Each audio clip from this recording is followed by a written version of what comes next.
यो हो बहसको साथमा कामना सेवा विकास बैंक, प्रगतिको आधार कामना सेवासँगको कारोबार। नेपाल टेलिकमको 4G नै पर्फेक्ट छ। नेपाल टेलिकम, राष्ट्रको सञ्चार।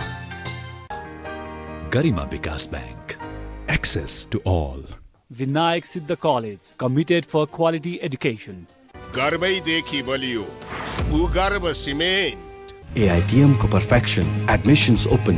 AITM कुमलटार।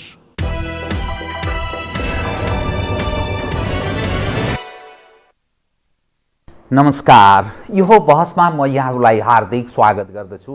जीवराम भण्डारी। आज यहाँहरू सामुन्ने उपस्थित हुनुहुन्छ डाक्टर रामकुमार भण्डारी।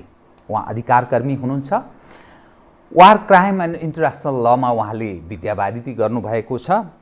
एउटा द्वन्द्व पीडितहरूको अन्तर्राष्ट्रिय सञ्जाल छ, त्यसको उहाँ अन्तर्राष्ट्रिय अध्यक्ष पनि हुनुहुन्छ। अध्ययन र अनुसन्धानमा सक्रिय व्यक्ति हुनुहुन्छ र विक्रम सम्वत 2058 सालमा उहाँका पिता तेजबहादुर भण्डारी, जो बेपत्ता हुनुभयो र एउटा द्वन्द्व पीडित परिवारको व्यक्ति पनि हुनुहुन्छ। उहाँसँग आज म यो ताजा पछिल्लो राजनीतिक अवस्था सहित त्यो विगतलाई समेत सम्झाउँदै विविध विषयहरू उठान गर्ने प्रयत्न गर्नेछु। सर्वप्रथम म उहाँलाई स्वागत गर्छु। स्वागत छ यहाँलाई। अब म कहाँबाट सुरु गरेँ भने, तपाईँ यस्तो परिवारबाट हुनुहुन्छ, तपाईँको पिताजी तेजबहादुर भण्डारी विक्रम सम्वत 2058 साल पुस 16 गते बेपत्ता हुनुभयो, जसको अहिलेसम्म पत्तो लागेको छैन। नेपालमा यो जो परिवर्तन हामी कुरा गर्छौँ र विगतभन्दा फरक तस्विर पछिल्लो अवस्थामा के देखा परेको हो भने, कम्युनिस्टहरूको यो देशमा, कम्युनिस्ट हौँ भन्नेहरूको यो देशमा वर्चस्व स्थापित भयो। विविध परीक्षण नेपाली जनले गरे। निर्दलीय पञ्चायतको पनि गरे, 46 देखि 62-63 सम्मको राजासहितको प्रजातन्त्रको पनि अनुभव गरे नेपालीले। र कम्युनिस्टहरूको एउटा यस्तो अवस्था बन्यो, देशव्यापी सर्वत्र यत्र तत्र सर्वत्र नेपालभित्र वर्चस्व स्थापित भयो। फलतः झन्डै 2/3 बहुमत निकटको अवस्थामा कम्युनिस्टहरूलाई नेपाली जनले मत दिए।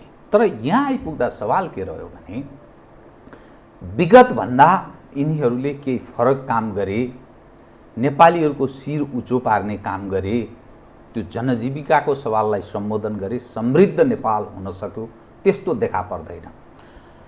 अब तपाईँको पिताजीको पनि सायद एउटा सपना थियो होला र कम्युनिस्ट हौँ भन्नेहरूको यो देशमा वर्चस्व छ। र यसै अवस्थामा के देख्यो भने, देश मध्यावधि निर्वाचनतर्फ उन्मुख भएको अर्थ लाग्छ, भलै विचाराधीन छ सर्वोच्च अदालतमा।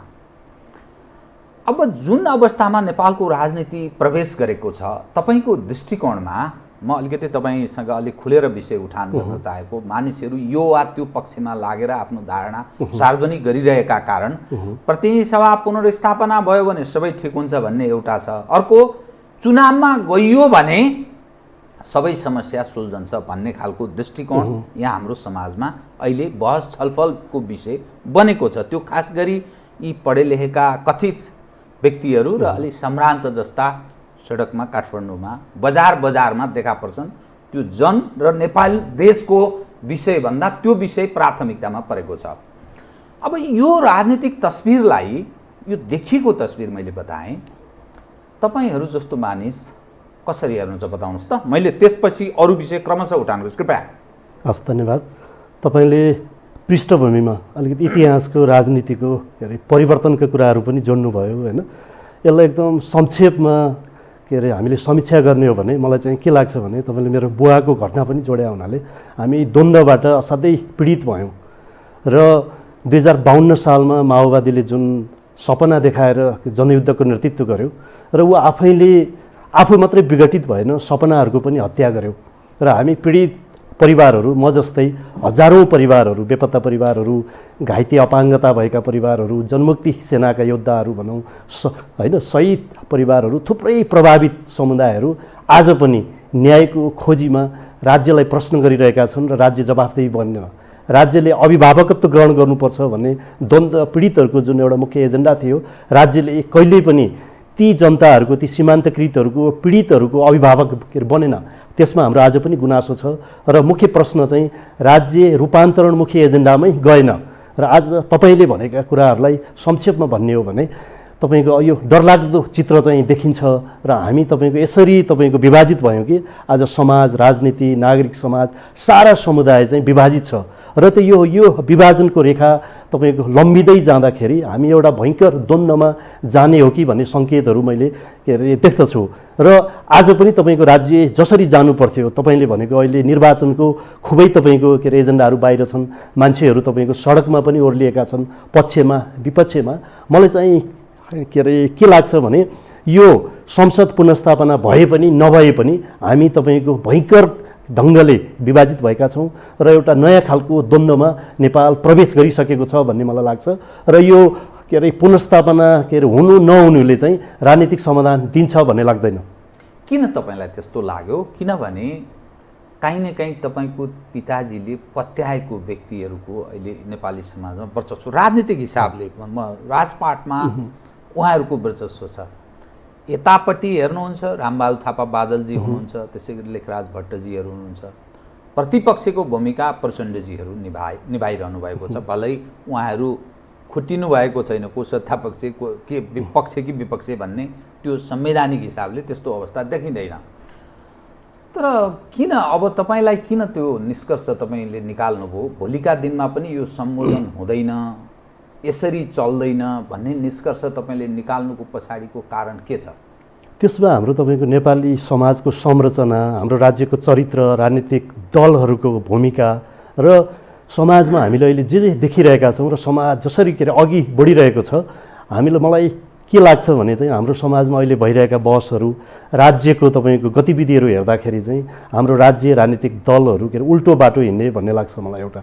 र अर्को कुरा चाहिँ तपाईँले जनयुद्धसँग, द्वन्द्वसँग धेरै कुराहरू जोड्नुभयो। त्यति बेला हजारौँ मान्छेहरूलाई एउटा तपाईँको सुन्दर सपना देखाइयो, समाजमा रूपान्तरणको जरुरी छ, राज्य व्यवस्थाको चरित्र चाहिँ फेरिनुपर्छ र राज्य चाहिँ जनमुखी हुनुपर्छ भनेर व्यापक जनताहरूलाई जुन सपना बाँडियो। र हाम्रो द्वन्द्व हुनुका तपाईँको मुख्य कारणहरू थिए, होइन? समाजमा गरिबी व्याप्त थियो, बेरोजगारी व्याप्त थियो र गरिबीका थुप्रै तपाईँको आयामहरू थिए, त्यसबाट मान्छेहरू पीडित थिए। अर्को चाहिँ थुप्रै समुदायहरू जसमा तपाईँको राज्य, राजनीति र समाजमा पहुँच थिएन, होइन? उनीहरू चाहिँ बहिष्करणमा धकेलिएका थिए र जबरजस्ती बहिष्करणमा पारिएको थियो। र त्यो राज्यको चरित्रले, त्यो राजनीतिक चरित्रले चाहिँ थुप्रै समुदायहरू सीमान्तकृत रूपमा चाहिँ जीवन व्यतीत गरिरहेका थिए। र त्यो परिवर्तन तपाईँ 62 जनयुद्धको जगमा जुन 62-63 को जनआन्दोलन भयो, त्यसपछि चाहिँ राज्य चरित्र फेरिएला, समाजले तपाईँको फड्को मार्ला, राजनीतिक दलहरूले पनि चेतना सहितको एउटा तपाईँको ज्ञानमा आधारित तपाईँको समाजको निर्माण होला भन्ने जुन तपाईँको अवसरहरू हामीले देखेका थियौँ, त्यसरी समाज अगाडि बढेन, त्यसरी राजनीति अगाडि बढेन।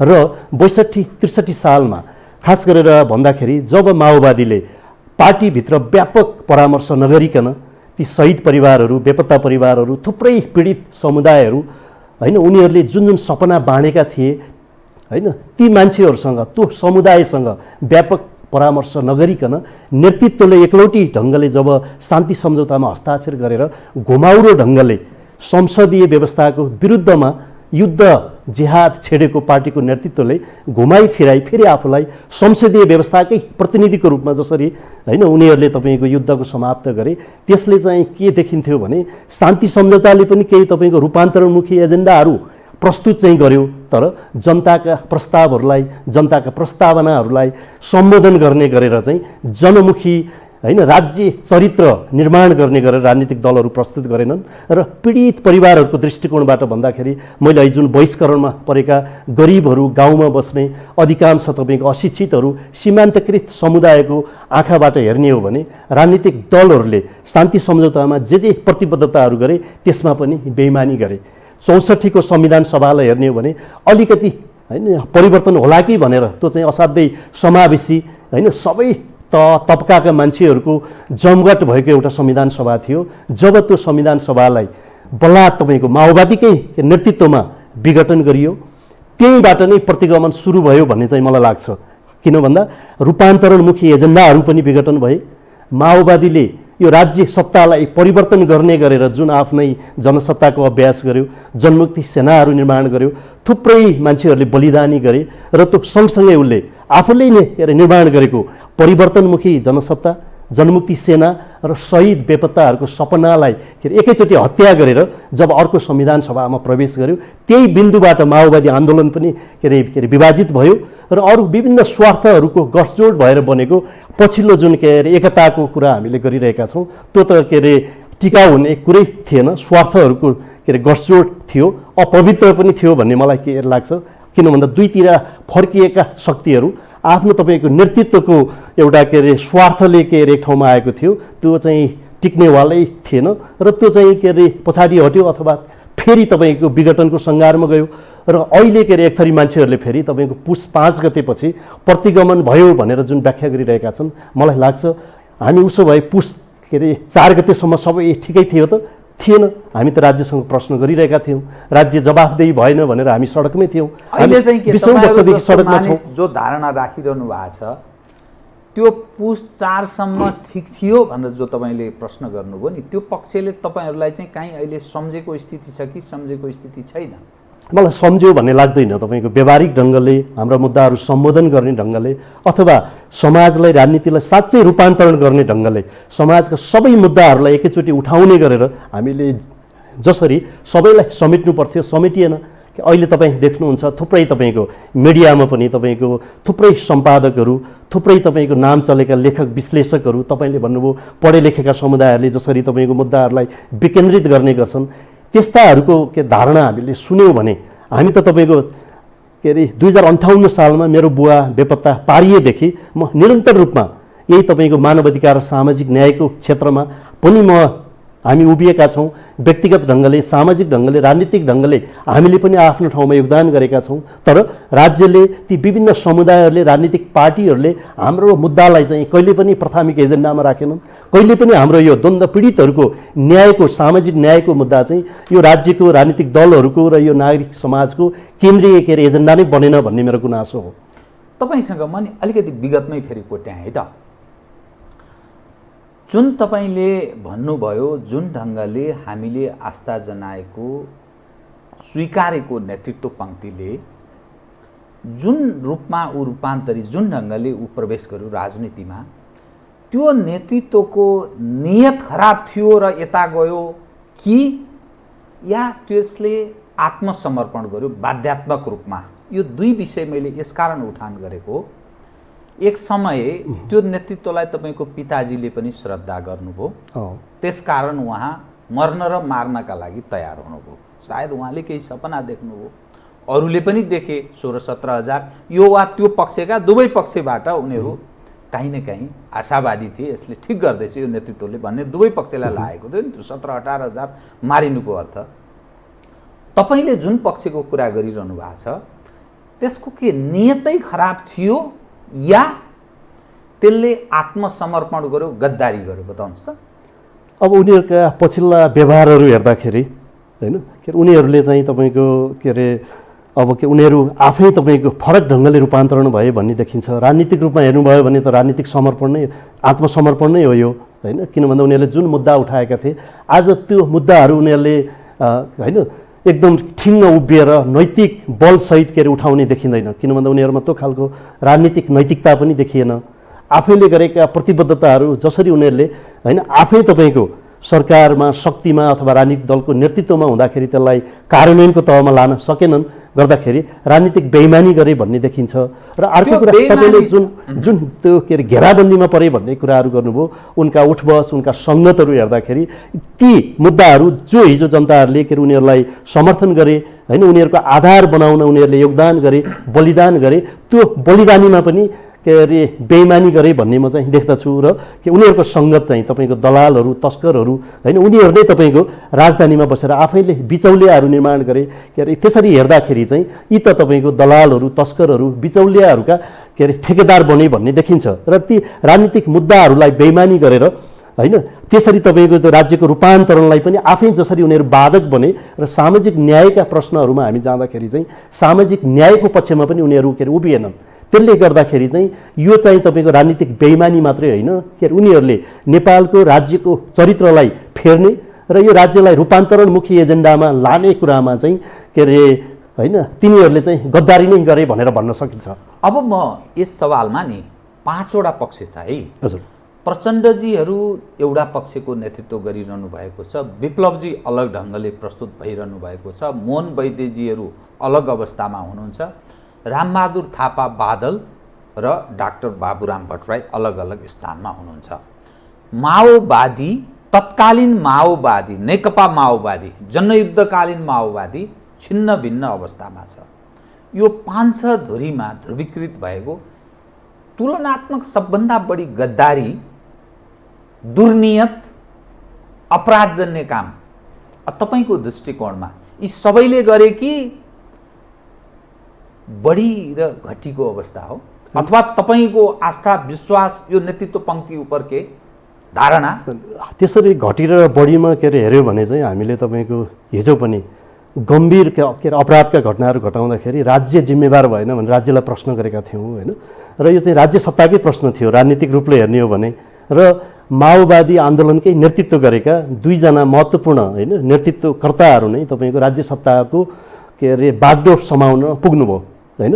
2 जना तपाईँको नेताहरू प्रधानमन्त्री भइसक्दा पनि उहाँहरूले आफूले उठाएका मुद्दाहरूलाई छोडेर जसरी तपाईँको अरू गलत सहमति सम्झौताहरू गर्दै आफ्नो स्वार्थ पूर्तिमा लाग्नुभयो। माओवादी विभाजनको कारण पनि त्यही थियो भन्ने लाग्छ। अहिलेको विभाजनलाई हेर्दा पनि त्यही देखिन्छ, किन भन्दा उहाँहरूको प्रधान स्वार्थ भनेकै तपाईँको सत्ता देखिन्छ। त्यसकारण होइन त्यसरी उहाँहरूले सत्ता स्वार्थको लागि सबै कुराहरूलाई सौदाबाजी गर्दै जानुभयो। त्यसकारण घटी बढी रूपले हेर्न सकिन्छ।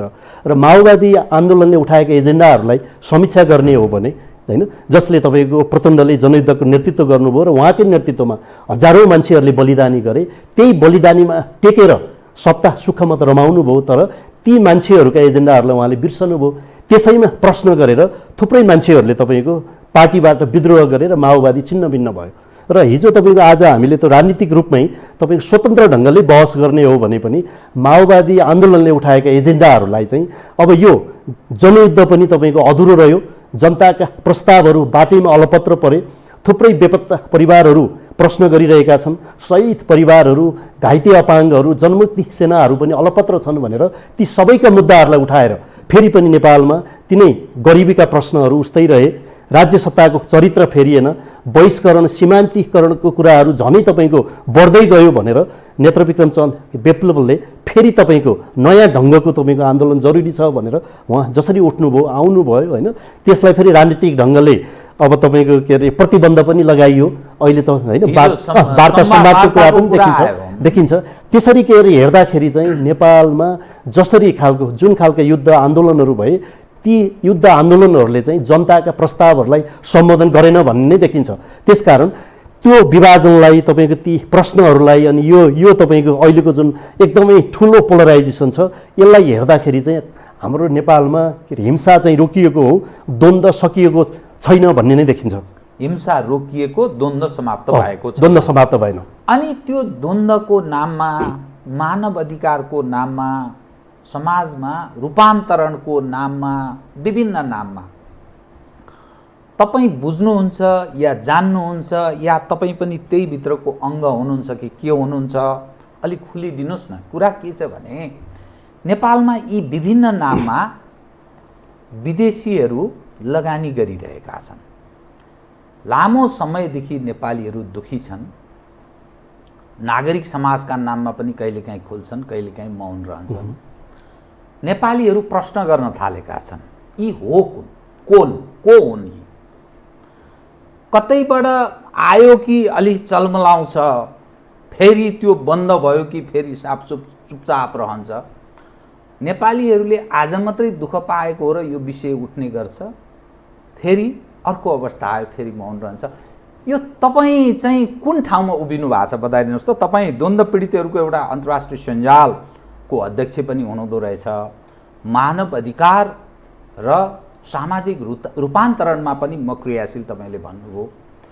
यो युरो डलर र नेपालको यो कथित परिवर्तन, जस्तै द्वन्द्व पीडितको कुरा गर्छन् अनि मानव अधिकारको कुरा गर्छन्, त्यस्तै अरू विभिन्न अधिकार कर्मीहरूको कुरा आउँछ, नागरिक समाज फेरि देखा पर्छ कहिलेकाहीँ फाट्ट यो के पाउनुहुन्छ तपाईँ चाहिँ यो अवस्थालाई हेर्दा? यो जो दृश्य देखिरहेको छ, विभिन्न दलित, सीमान्तकृत परिवार, गरिब, निरीह, निमुखा, त्यो कसले गरिरहेछ भने यसो हेर्दाखेरि सर पजेरो चढेर आउँछ, सर एकदम गगल्स लगाएका महिला वा पुरुष, त्यस्ता अनुहारहरू सहरी क्षेत्रमा देखा पर्छ अनि गरिब दिन दुखीको कुरा जान्छन्, सर गाडी चढ्छन्, हिँड्छन्, कुन बेला देखा पर्छन्, कुन बेला हराउँछन्। यो के हो? यो तपाईँले गम्भीर प्रश्न उठाउनु भयो। मलाई के लाग्छ भने यसमा धेरै विकृतिहरू छन् र केही पात्रहरू जो तपाईँको सम्भ्रान्तहरू छन् कि उनीहरूले सबै तपाईँको एजेन्डाहरूलाई नियन्त्रण गरेर आफू अनुकूल चलाउने प्रवृत्ति देखिन्छ हैन। र यसका तपाईँको धेरै थुप्रै खराब चित्रहरू मात्रै होइन, यसमा चाहिँ डरलाग्दो प्रवृत्ति छ र जो चाहिँ तपाईँको होइन एउटा राजनीतिक के अरे यो मानव अधिकारको अथवा नागरिक समाजको भन्नुहोस् अनेक तपाईँको आवरणमा राजनीति गरिरहेको बिचौलियाहरूको समूह देखिन्छ। म आफै तपाईँले जुन उठाउनु भयो द्वन्द्व पीडितहरूको क्षेत्रमा म झन्डै 2 दशकदेखि हामीले के अरे एउटै कुराहरू एउटै के अरे एजेन्डामा हामीले वकालत गरिरहेका छौँ। हाम्रा एजेन्डाहरू हाम्रा मागहरू पुरा गरिएनन्, राज्यले पनि सुनेन र जसलाई तपाईँले के अरे इङ्गित गर्नुभयो तिनीहरूले हाम्रा नाउँमा थुप्रै परियोजनाहरू चलाए द्वन्द्वकालमा पनि, जो चाहिँ तपाईँको नागरिक समाजको नाउँमा मानव अधिकार सङ्घ संस्थाहरूको नाउँमा हाम्रा ती द्वन्द्व पीडितकै के अरे एजेन्डाहरूलाई चाहिँ परियोजनाकरण गरेर त्यसलाई विकृत बनाए होइन। र उनीहरूले राज्यमा पनि पहुँच बनाए, दाताहरूमा पनि पहुँच बनाए, राजनीतिक रूपमा पनि ती एजेन्डाहरूलाई नियन्त्रण गरे। त्यसको तपाईँको द्वन्द्व पछाडि हामी जुन एउटा सङ्क्रमणमा थियौँ त्यो समूह एउटा सानो बिचौलियाहरूको समूह छ।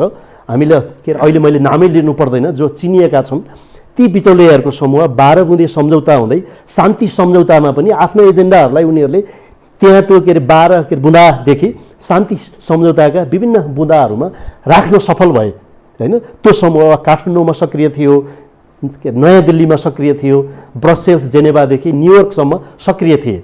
आज तिनीहरू तपाईँको राज्यका अङ्गहरूमा राजनीतिक दलका नेतृत्वको नजिकै उनीहरू काम गरिरहेको पनि देखिन्छ। त्यसले गर्दाखेरि नेपालको नागरिक आन्दोलन कमजोर भयो, विभाजित भयो र बदनाम भयो भन्ने मलाई लाग्छ। अर्को कुरा चाहिँ द्वन्द्व पीडितहरूको मुद्दामा हामीले कुरा गर्दाखेरि सङ्क्रमणकालीन न्याय एउटा सानो कम्पोनेन्ट हो। यो हाम्रो तपाईँको फराकिलो शान्ति प्रक्रिया, यो राजनीतिक प्रक्रियाको कुरा के अरे गर्दाखेरि एउटा सानो थियो, तर द्वन्द्व पीडितहरू, बेपत्ता परिवार, शहीद परिवार, घाइते अपाङ्गहरू होइन, यो थुप्रै पीडितहरूको कुरा गर्ने हो भने त्यो चाहिँ ठुलो मुद्दा थियो होइन। त्यसलाई चाहिँ राजनीतिक दलहरूले कहिले पनि प्राथमिकतामा राखेनन्। तर त्यही मैले जुन एउटा के अरे बिचौलियाहरूको समूह भनेको छु म होइन, तिनीहरूले तपाईँको राजनीतिक दलहरूको दलाली गर्ने, दाताहरूको गुलामी गर्ने र पीडितहरू समुदायहरूलाई तपाईँको प्रयोग गर्ने के अरे उपयोग गर्ने के अरे एउटा तपाईँको डरलाग्दो उपयोगितामा उनीहरूले हाम्रो मुद्दाहरूलाई विघटन गरिदिए भन्ने मेरो आरोप छ। र ती मान्छेहरूले तपाईँको ठुल्ठुला परियोजना चलाए। अहिले पनि उनीहरूको धन्दा चलिरहेछ कि त्यो बन्द भएको स्थिति छ, या थप द्वन्द्व भयो भने फेरि फ्रन्टमा आउने सम्भावना के छ? अब सानो रूपमा छ होइन। मलाई चाहिँ के लाग्छ भने फेरि उनीहरू तपाईँको के अरे अहिले पनि परिचालित छन् र नेपाल समाज राजनीति तपाईँको कता कता द्वन्द्वमा जाने हो कि भन्ने चित्रहरू देखिसकेका छन् र उनीहरू त्यो तयारीमा छन् भन्ने मलाई के लाग्छ। आज पनि यो मुद्दाको कुरा हामीले सूक्ष्म ढङ्गले विश्लेषण गर्ने हो भने तिनै मान्छेहरूको नियन्त्रणमा छ र हाम्रा यी मुद्दाहरू तपाईँको हामीले यसलाई स्थानीयकरण गरेनौँ, हाम्रा मुद्दाहरूको सामाजिकरण भएन, किनभने यसलाई समाजमा बहसको विषय नै बनाइएन र यसलाई चाहिने भन्दा बढी परियोजनाकरण गरियो, चाहिने भन्दा बढी यसको दलीयकरण भयो, राजनीतिक पार्टीहरूले प्रयोग र उपयोग गरे, चाहिने भन्दा बढी अन्तर्राष्ट्रियकरण गरियो र दाताहरूलाई पनि यहाँ के उनीहरूले के निम्त्याइयो, जसका कारणले यो मुद्दाहरूलाई पीडितमुखी हुनै दिएन, जनमुखी हुनै दिएन र त्यसको नाउँमा तपाईँको 2टा आयोगहरू मुख्याचको रूपमा त बनाइयो, तर कमजोर कानुनको आधार 2टा आयोग भने सत्य निरूपण आयोग तथा बेपत्ता छानबिन आयोग। किन यिनीहरूले केही काम गरेका छैन, कामकाजी भएनन्, किन भन्दा तपाईँको अधिकार भएन, साधन स्रोत भएन, या के कसैको नियन्त्रणमा छ? यो कसै एउटा चाहिँ तपाईँको व्यापक निर्देश गर्छ, यसलाई व्यापक छलफल गरेर पीडितहरू के चाहन्छन्, के भयो भने न्याय हुन्छ, नेपालमा कस्ता संयन्त्रहरू कामकाजी हुन सक्छन् भनेर यसलाई राजनीतिक रूपमा पनि छलफलको विषय बनाइएन, आम रूपमा पनि यसलाई सामाजिक एजेन्डाको विषय बनाइएन। त्यसकारण यसलाई चाहिँ अरूकै एजेन्डामा यसलाई बनाउनुपर्छ। देखावटी रूपमा तपाईँको यो चाहिँ एउटा अन्तर्राष्ट्रिय मन्त्रको रूपमा आयो होइन। आएपछि त्यही बिचौलिया समूहहरूले यसलाई तपाईँको परियोजनाकरण गरे। अनि पछिल्लो समयमा दुईटा अति तपाईँको यसमा तीनटा पक्षहरू थियो। एउटा यसलाई चाहिँ हामीले स्थानीय रूपमा सुल्झाउनुपर्छ भन्ने पीडितहरूको एउटा व्यापक समूह थियो। एउटा चाहिँ तपाईँको बिचमा बसेर तपाईँको त्यसलाई चाहिँ आफ्नो स्वामित्व लिन खोज्ने होइन, उनीहरूकै नियन्त्रणमा राख्न खोज्ने र परियोजनाकरण गरेर यसलाई चाहिँ अल्मेलाइरहने एउटा तत्त्व थियो होइन, जसले चाहिँ तपाईँको के अरे राज्यलाई तपाईँको उनीहरूले चाहिँ यो हिजो द्वन्द्वकालमा अपराध भएको थियो, अपराधीहरूलाई चाहिँ कारबाही नै गर्नुपर्छ र यो माओवादी नेतृत्वलाई थुन्नुपर्छ भनेर एउटा एकदम अतिमा वकालत गर्यो त्यो समूहले। र अनि सरकार तपाईँको राजनीतिक दलहरूले चाहिँ के खालको सहमति गरे भने अब त्यसरी होइन, मेलमिलापमा जानुपर्छ र पुराना कुराहरूलाई आम माफी दिनुपर्छ भनेर आएको चलखेल तपाईँको एउटा चाहिँ तपाईँको प्रोसिक्युसनै गर्नुपर्छ, अभियोजनमा जानुपर्छ भन्ने अति, अर्को चाहिँ के अरे मेलमिलाप सहितको आम माफी भन्ने अति, दुईटाको द्वन्द्व भयो। त्यो टकरागमा द्वन्द्व पीडितहरूको मुद्दा सधैँ छायामा पर्यो। ती आवश्यकताहरूको बारेमा कुरा गरिएन। तपाईँको विचारमा चाहिँ के गरिनुपर्छ द्वन्द्व पीडितलाई? अब सुनिए अनुसार त्यो सङ्क्रमणकालीन न्यायको पनि कुरा छ, इन्टरनेसनल कम्युनिटीले काहीँ न काहीँ प्रेसर गरिरहेको छ, नेपालमा पनि त्यो विषय उठ्ने गर्छ। एक नम्बर दुई, सत्यको निरूपण गर्ने र मेलमिलापको वातावरण सिर्जना गरे, त्यसैले सायद त्यो सत्य निरूपण तथा मेलमिलाप आयोग राखियो र बेपत्ता छानबिनको को कहाँ के अवस्थामा रहे, के भयो, कसरी बाजियो, त्यो छानबिनको विषय।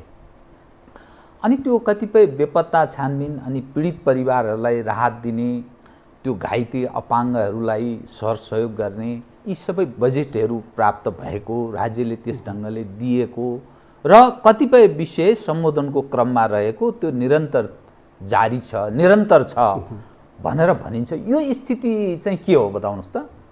यसमा चाहिँ तपाईँको सूक्ष्म ढङ्गले यसलाई के अरे हेरिएन र राजनीतिक पार्टीहरूले व्यवस्था गरे भन्ने देखिन्छ होइन। अर्को कुरा चाहिँ तपाईँको ती पीडितहरूले धेरै ठुला मागहरू राखेका छैनन् होइन।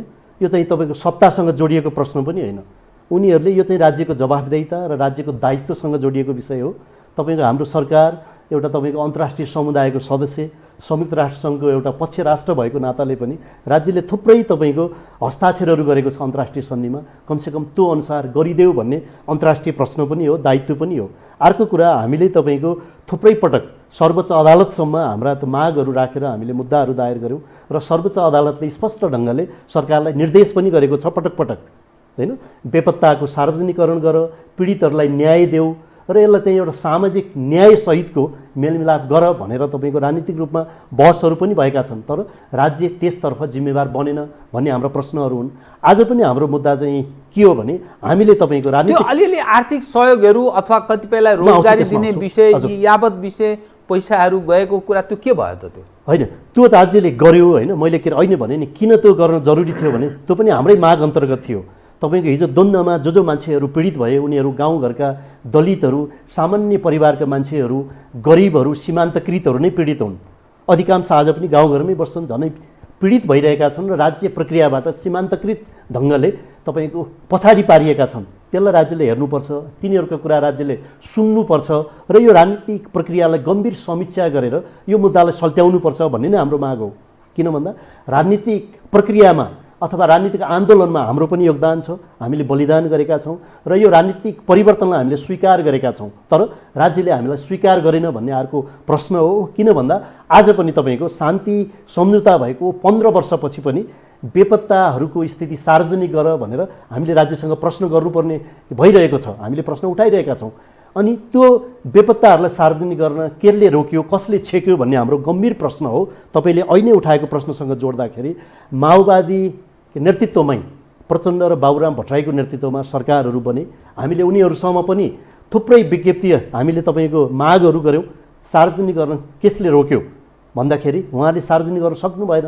किन भन्दा यो चाहिँ तपाईँको पीडकहरूको बिचमा मिलन गराइयो र पीडितहरूलाई व्यवस्था गरियो भन्ने नै प्रश्न हो होइन। बरु उहाँहरूकै पालामा हामीले अपराधी घोषित गरेका, आरोपित गरेका, सार्वजनिक रूपमा नाम लिएका मान्छेहरूलाई ती सरकारहरूले बढुवा गर्यो, संरक्षण गर्यो। र हाम्रो प्रश्न के हो भने राज्य पीडकहरूको अथवा अपराधीहरूको संरक्षक बन्नु हुँदैन, पीडितहरूको कुरा सुन्नुपर्छ र त्यसो गरिएन भने यस्ता अपराधी प्रवृत्तिहरू फेरि पनि दोहोरिन्छन् भन्ने हो होइन। त्यसले गर्दाखेरि तपाईँको राज्यले पीडितका कुराहरू सुन्नुपर्छ र यो राज्यले हिजो तपाईँको बलिदान गरेका परिवारहरूका प्रश्नहरूको हल खोज्नुपर्छ।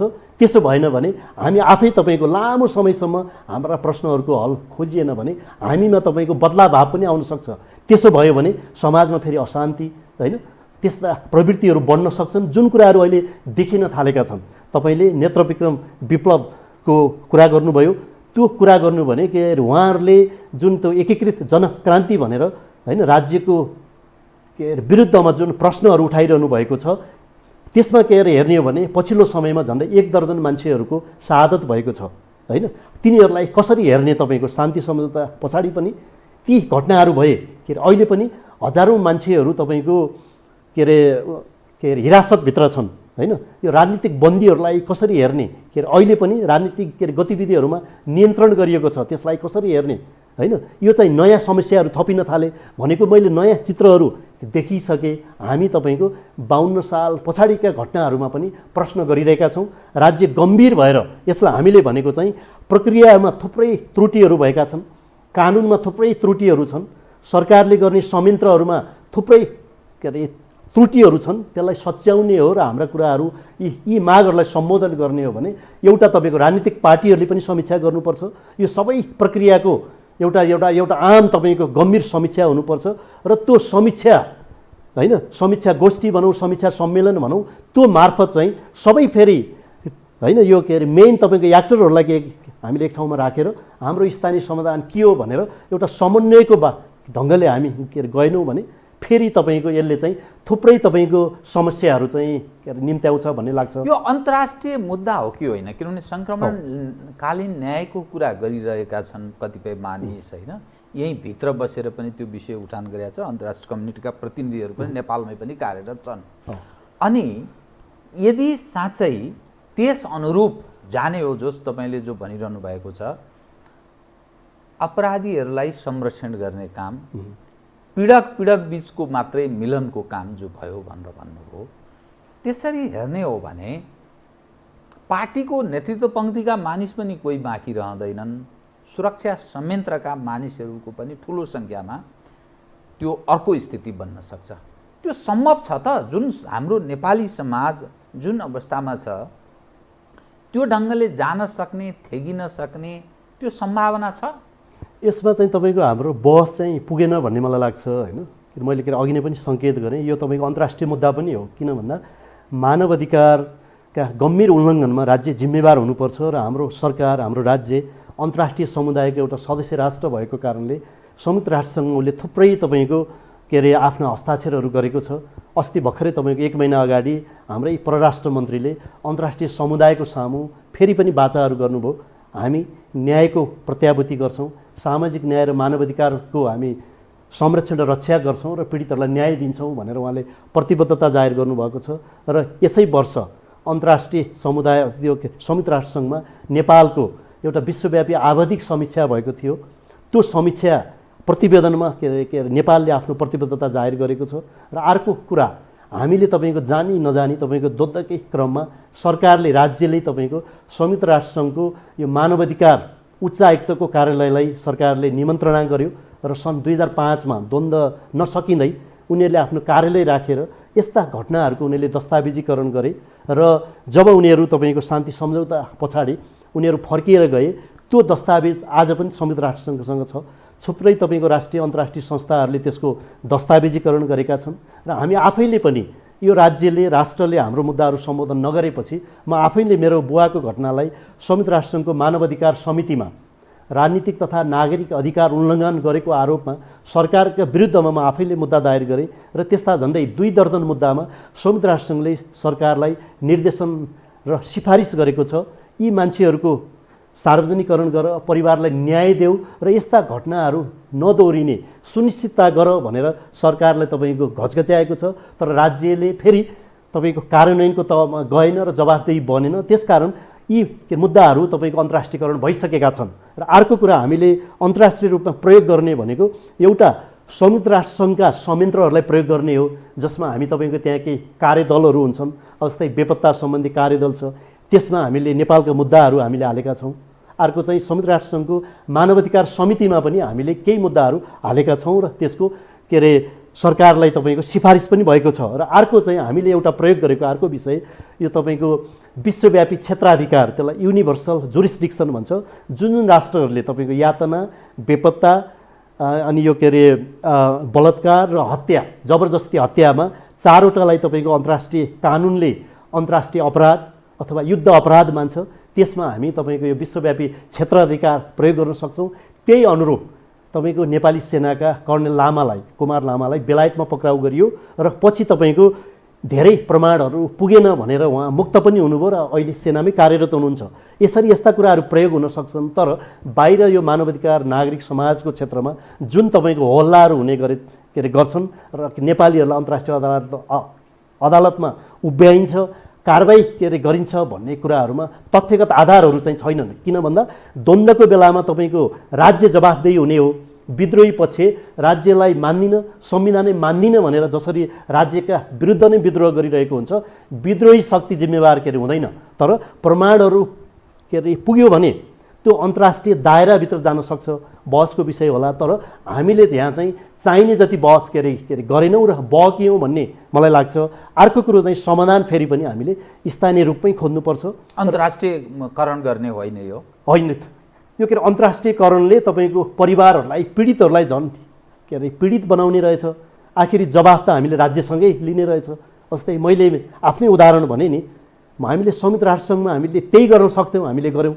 तर संयुक्त राष्ट्र सङ्घ पनि तपाईँको मलाई चाहिँ के लाग्छ भने हामीले तपाईँको अन्तर्राष्ट्रिय अनुभव पनि हेर्दाखेरि जुन पक्ष राष्ट्रहरू, सदस्य राष्ट्रहरू छन्, संयुक्त राष्ट्र सङ्घ यी सदस्य राष्ट्रहरूको एउटा अन्तर्राष्ट्रिय क्लब हो। त्यो चाहिँ तपाईँको धेरै कामकाजी देखिँदैन, जसले खर्च पनि बेहोर्छ, त्यो सबै उसलाई लाग्ने खर्च उसले तपाईँको सरकारवाला आफ्नो सदस्य राष्ट्रकै पक्ष पोषण गर्छ भन्ने मलाई लाग्छ। त्यो चाहिँ बाध्यकारी हुँदैन। अन्तर्राष्ट्रिय कानुनमा केही जुन जुन प्रश्नहरू हामीले उठायौँ त्यो बाध्यकारी हुँदैन, कार्यान्वयन सरकारले गर्नुपर्छ। त्यसकारण सरकार राम्रो हुनलाई राजनीतिक पार्टीहरू तपाईँको इमान्दार हुनु पर्यो, उनीहरू जवाफदेही हुनु पर्यो र जनताका कुराहरू उनीहरूले गम्भीर ढङ्गले सुन्नु पर्यो।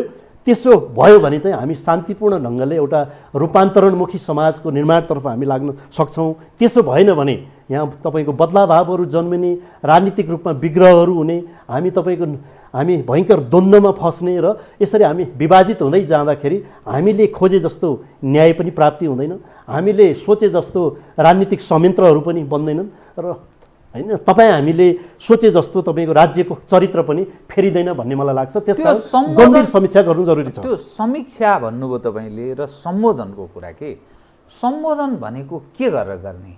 त्यो पीडित परिवारलाई र जो पीडक छ त्यो पीडकलाई के गर्ने, पीडितलाई के गर्ने, या त्यसको अरू थप मोडेलहरू बनाएर थप डिस्कसनको विषयबाट निरूपण गर्नुपर्छ भन्न खोजे कि के बताउनुहोस्? होइन, राज्यले तपाईँको हिजो हामीले द्वन्द्व भएको थियो, द्वन्द्वमा थुप्रै मान्छेहरू पीडित भए भन्ने कुरा त हामीले स्वीकार गऱ्यौँ। तपाईँले जोड्नुभएको मैले अलिकति छुटाएँ। सरकारले ती परिवारहरूलाई अन्तरिम राहतको रूपमा पहिलो संविधान सभाको चुनावपछि सरकारले वितरण पनि गर्यो। हामी बेपत्ता परिवारहरूले पनि 10 लाखको दरले लियौँ।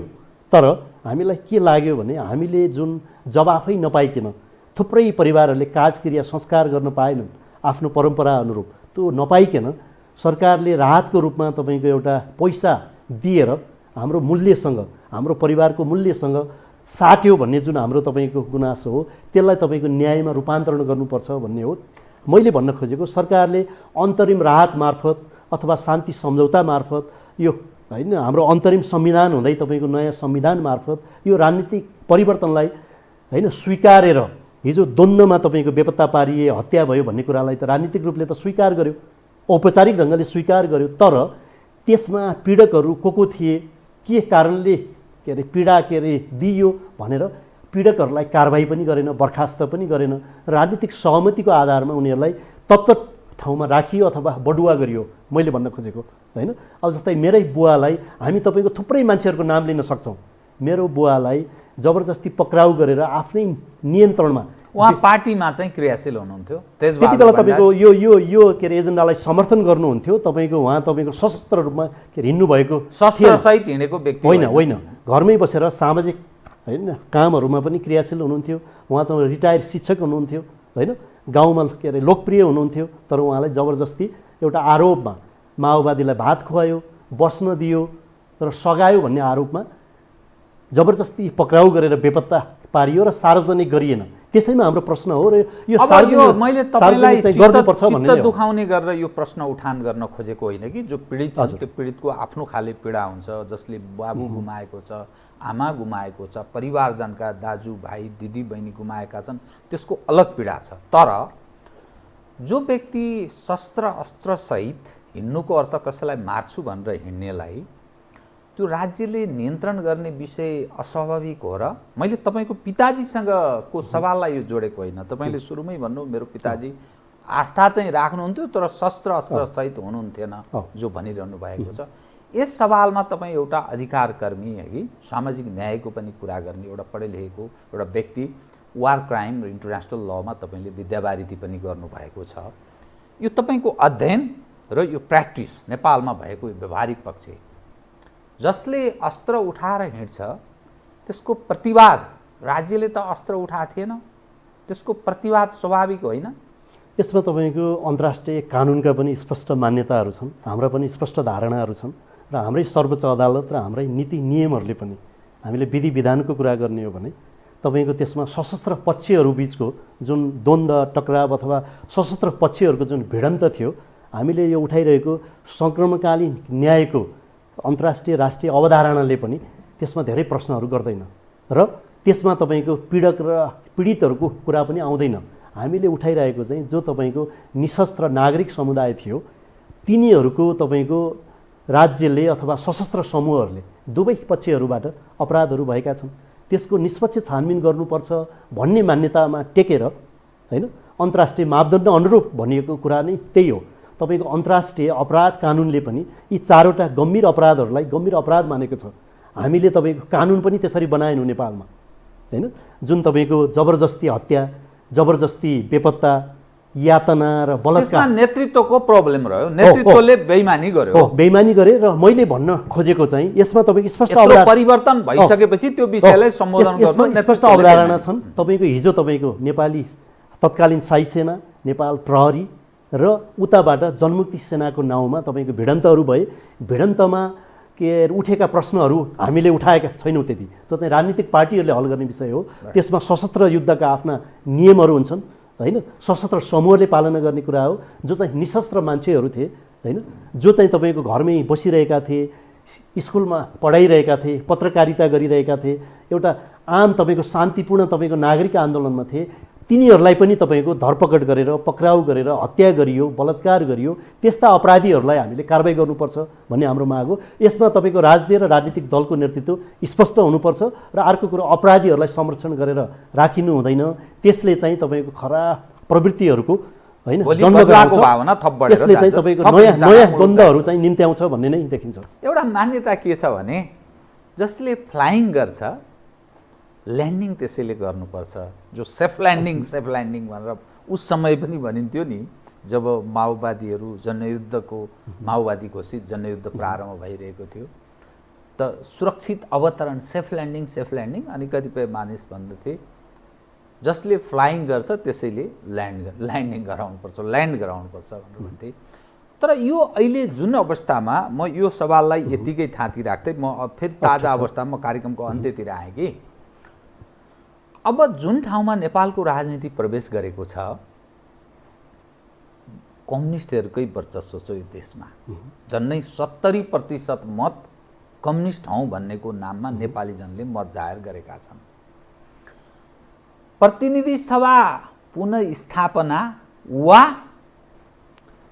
फेरि निर्वाचन यो दुई खाले लडाइँमा नेपालका राजनीतिक पक्षहरू भिडिरहेका छन्।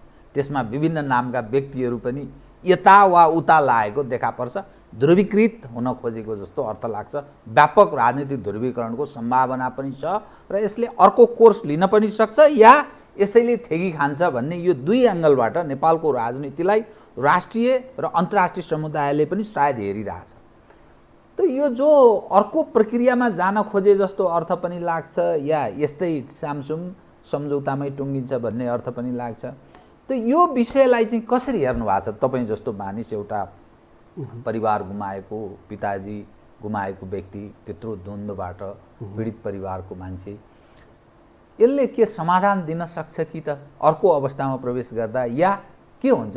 यसलाई चाहिँ तपाईँ कसरी हेरिरहनु भएको छ? मलाई चाहिँ तपाईँको यो राजनीतिक ढङ्गले चाहिँ एउटा नयाँ अवसर हो भन्ने लाग्छ होइन। यो सारा तपाईँको द्वन्द्वहरूलाई रूपान्तरण गर्ने अवसरको रूपमा राजनीतिक दलको नेतृत्वले बुझेर तपाईँको आफ्ना टक्रावहरूलाई थाँती राखेर एउटा राष्ट्रिय हितमा उनीहरूले गम्भीर समीक्षा गर्ने हो भने हामी तपाईँको अगाडि नै बढ्नुपर्छ, पछाडि फर्कने कुरा त देखिँदैन होइन। त्यसो गर्दाखेरि तपाईँको थुप्रै राजनीतिक समस्याहरू छन्। अहिलेकै संविधानमा तपाईँको संविधान घोषणाकै दिनदेखि प्रश्नहरू उठेका हुन् होइन। र ती प्रश्न उठाउने शक्तिहरूसहित तपाईँको नयाँ ढङ्गले एउटा छलफल बहसलाई अगाडि बढाउनुपर्छ एउटा कोणबाट, र तपाईँको नयाँ संवादको बाटोबाट अगाडि बढ्नुपर्छ भन्ने लाग्छ। र अहिले तपाईँको यो संवाद चाहिँ कोसँग? संवाद त कम्युनिस्ट बीच गरिरहेछन्। काङ्ग्रेस र कम्युनिस्ट निरन्तर सहयात्रा हलगोरु झैँ गरेर हिँडेकै छन्, जुवा एउटाले जोत्छ त्यस्तै। अनि कोसँग संवाद, कसले गर्ने भन्नु? होइन, हामीले तपाईँको प्रवृत्तिहरूलाई हेर्नुपर्छ, राजनीतिक प्रवृत्ति होइन। अहिले तपाईँको जति तपाईँको विभाजनकारी देखिएर तपाईँको दुई पक्षबाट होइन यो तपाईँको यो आन्दोलनहरू भइराखेको भए पनि तपाईँको औपचारिक रूपमा पार्टी विभाजन भएको त देखिँदैन होइन। होइन, दुइटै तपाईँको एउटा तपाईँको विद्रोही भन्नुहोस् अथवा तपाईँको सत्तापक्ष भन्नुहोस्, तपाईँको एउटै पार्टी होइन दुईतिर तपाईँको लागेको देखिन्छ। के लाग्छ तपाईँलाई यो चाहिँ? के लाग्छ यो पक्ष? यो तपाईँको दुईटै अध्यक्षहरूले फरक फरक ढङ्गले भनेको तपाईँको अब जस्तै मान्छेहरूले अहिले टिप्पणी पनि गरेका छन्, नेकपा नाटक र नेकपा नौटङ्की होइन। तपाईँको सामान्य स्वतन्त्र ढङ्गले हेर्नुभयो भने जनताको पक्षबाट हेर्दा यो चाहिँ नाटकै जस्तो देखिन्छ होइन। तर यसको समाधान पनि खोज्नुपर्छ। जो राज्यमा छ ऊ अलि बढी जिम्मेवार हुनु पर्यो, जो चाहिँ आन्दोलनमा गएको छ उनीहरू पनि जिम्मेवार हुनुपर्छ। र जसले यो संविधानमा यो व्यवस्थामा प्रश्न उठाइरहेका छन् उनीहरूसँग पनि संवाद गरिनुपर्छ। र तपाईँको नयाँ ढङ्गले बरु तपाईँको सम्भव हुन्छ भने तपाईँको एउटा बृहत समीक्षासहित एउटा तपाईँको नयाँ अन्तरिम सरकार बनाएर तपाईँको चुनावमा जाँदा चाहिँ राम्रो हुन्छ भन्ने मलाई लाग्छ।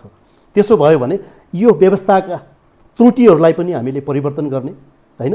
र जसले तपाईँको यो संविधान यो व्यवस्थासँग प्रश्न गरिरहेका छन् तिनीहरूलाई पनि संवादमा ल्याएर एउटा शान्तिपूर्ण निकासतर्फ जानुपर्छ भन्ने लाग्छ।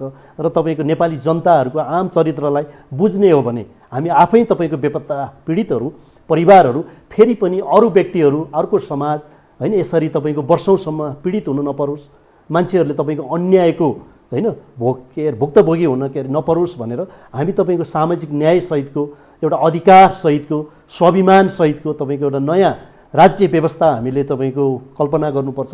त्यसको लागि तपाईँको सबै असन्तुष्ट शक्तिहरूलाई पनि एक ठाउँमा ल्याएर नयाँ ढङ्गले अगाडि बढ्नुपर्छ।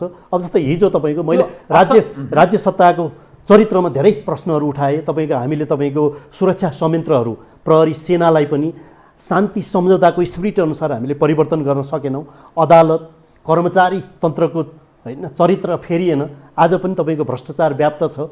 दलाल तस्करहरूले सबै मुद्दाहरू तपाईँको नियन्त्रण गर्ने ढङ्गमा पुगेको छ। यो सबैलाई तपाईँको निषेध गरेर नयाँ ढङ्गले जनमुखी तपाईँको लोकतन्त्रतर्फ हामी उन्मुख हुनैपर्छ। त्यो नभइन्जेल यो राजनीतिमा अहिले जुन तपाईँको तरल तरङ्ग देखिरहेको छ हामी तपाईँको नयाँ खालको द्वन्द्वमै प्रवेश गर्ने हो। र यो द्वन्द्वमा मलाई चाहिँ लाग्छ हिजो जति मान्छेहरूले बलिदान गरेका थिए, जति मान्छेहरूले पीडित हुनु पर्यो त्यसको 3 गुणा बढी हुन्छ भन्ने मलाई चाहिँ लाग्छ। म कार्यक्रमको ठिक अन्त्यमा आएँ कि एक विषय अन्तर्राष्ट्रिय घटनासँग नेपाल सन्दर्भ। नेपाल जुन खण्डमा छ नि बडा संवेदनशील स्थानमा हामी छौँ भनेर भन्छन्।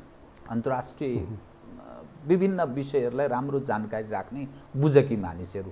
एकातर्फ जाइन्ट चीन छ, दक्षिणतर्फ भारत छ, अनि अन्तर्राष्ट्रिय तागतहरू पनि नेपालको आन्तरिक राजनीतिमा महत्त्वपूर्ण भूमिका राख्छन्। सायद उनीहरू निर्देशनात्मक भूमिका राख्दछन्। त हाम्रो जुन अवस्था छ, हाम्रो आर्थिक अवस्था, हाम्रो सामाजिक अवस्था र हाम्रो जुन खालको जनघनत्व छ, हामी विदेशबाट गुजारा गर्न बाध्य भएका छौँ। झन्डै 70 लाख मानिस विदेशमा गुजाराका लागि बाध्य भएर गएका छन्। यसरी आन्तरिक जुन विभिन्न हामीलाई यो चाहियो ऊ चाहियो, अन्तर्राष्ट्रिय कम्युनिटीलाई पनि हामी कहिलेकाहीँ अपिल गर्छौँ।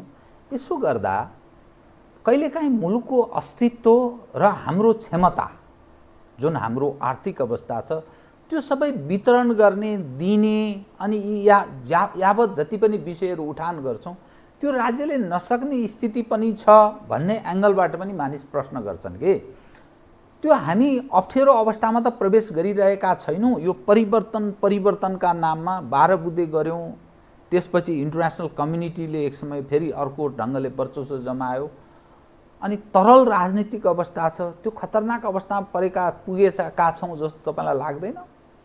त्यति खतरामा पुगे जस्तो चाहिँ लाग्दैन। किन भन्दा हामी तपाईँको आफ्नो पोजिसन नबनाउन्जेल हुने त्यस्तै हो। तपाईँ हामी व्यक्तिगत ढङ्गले पनि साना सङ्घ संस्थाहरूमा काम गर्दा पनि पार्टीहरूमा पनि तपाईँको पोजिसन के अरे स्पष्ट भएन भने मान्छे अल्मलिन्छ होइन। र अर्को कुरा चाहिँ त्यो होइन, हामीले यसलाई व्यापक छलफलको विषय नै बनाउँदैनौँ। र अहिले हाम्रो तपाईँको अप्ठ्यारो भूराजनीतिक परिस्थितिमा हामी छौँ, तपाईँले सङ्केत गरेको मैले बुझेँ। र हामीले त्यसमा पनि हाम्रो नेपालको पोजिसन के रियो, हाम्रो स्वाभिमानका प्रश्नहरू छन् होइन, हाम्रो राज्यका तपाईँको आफ्ना पोजिसनहरू छन् भनेर दुवैतर्फ हामीले स्पष्ट ढङ्गले प्रस्तुत भयौँ भने हामी तपाईँको कूटनीतिक ढङ्गले पनि हामी स्पष्ट हुन सक्छौँ। अहिले चाहिँ दुवैतिर तपाईँ यता नि हुन्छ उता नि हुन्छ होइन भने जस्तै यो हामीले ढुलुमुले प्रवृत्ति, हामीले आन्तरिक राजनीति जस्तो ढङ्गले अन्तर्राष्ट्रिय सम्बन्धलाई बुझ्यौँ भने चाहिँ हामी त्यसरी तपाईँको एउटा अप्ठ्यारो परिस्थितिसँग गुज्रन्छौँ। पोजिसन स्पष्ट पार्यौँ भने त्यस्तो हुन्छ जस्तो लाग्दैन। अहिले तपाईँको यसमा अब थुप्रै बहसहरू हाम्रो के अरे एमसिसीसँग जोडिएर भए होइन। मान्छेहरू तपाईँको अब अमेरिकनहरूसँग यसरी बहस गर्दा पनि के अरे हुन्छ जस्तो गर्ने होइन, चाइनासँग तपाईँको उता के अरे उता पनि के अरे हुन्छ जस्तो गर्ने, इन्डियासँग के अरे गर्दा पनि हामी यतै जस्तो गर्ने गर्दाखेरि हामीलाई के अरे उनीहरूले पनि पत्याउँदैनन् र हामी कसैका पनि हुँदैनौँ। त्यसो गर्दाखेरि यो बेसारे चरित्रलाई चाहिँ बदल्नुपर्छ। राज्यले चाहिँ तपाईँको एउटा राजनीतिक पार्टीहरूले पनि एउटा तपाईँको राष्ट्रिय मुद्दामा अन्तर्राष्ट्रिय मुद्दाहरूमा चाहिँ एउटै पोजिसन बनाउनुपर्छ। त्यसो भएन भने कूटनीतिक ढङ्गले हामी असफल हुन्छौँ र अहिलेका तपाईँको पछिल्लो परिस्थितिलाई हेर्दाखेरि हामी अन्तर्राष्ट्रिय सम्बन्धमा पनि चुकेका छौँ होइन। एउटा राष्ट्रिय तपाईँको नीति निर्माण गर्ने ढङ्गमा र अन्तर्राष्ट्रिय निकायहरूसँग प्रस्तुत हुने रूपमा चाहिँ हामी राजनीतिक ढङ्गले चुकेका छौँ भन्ने लाग्छ। त्यसो भयो भने हामी बलियो हुँदैनौँ, हाम्रो स्वाभिमानमा प्रश्न उठ्छ, राष्ट्रिय चरित्रमा प्रश्न उठ्छ र राज्यको भूमिकामा पनि प्रश्न उठ्छ। यसमा राजनीतिक दलको नेतृत्व र खास गरी सरकारको के अरे नेतृत्वदायी के अरे अङ्गमा रहेकाहरूले चाहिँ विशेष ढङ्गले ध्यान दिनुपर्छ। त्यसो भएन भने चाहिँ यसले हामीलाई तपाईँको त्यसका प्रभावहरू, अन्तर्राष्ट्रिय प्रभावहरू, अन्तर्राष्ट्रिय दबावहरू हामीले थ्याक्नुपर्ने हुनसक्छ। हस्, धन्यवाद है तपाईँलाई। तपाईँलाई पनि धन्यवाद। आदरणीय दर्शकवृन्द, उहाँ हुनुहुन्थ्यो डाक्टर रामकुमार भण्डारी, अधिकारकर्मी, समसामयिक कयौँ जिज्ञासाहरूलाई सम्बोधन गर्ने प्रयत्न गर्दै म सहित मेरो सम्पूर्ण युनिटलाई कार्यक्रमबाट बिदा दिनुहोस्। तर यो हो टेलिभिजन, हेर्दै रहनुहोला। नमस्कार।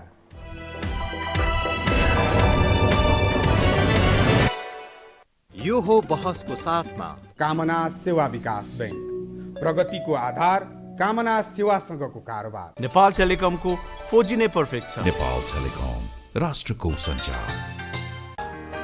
गरिमा Bikas bank, access to all. Vinayak Siddha College, committed for quality education. गर्वैदेखि बलियो भूगर्भ सिमेन्ट। AITM को perfection, admissions open, AITM Kumaltar.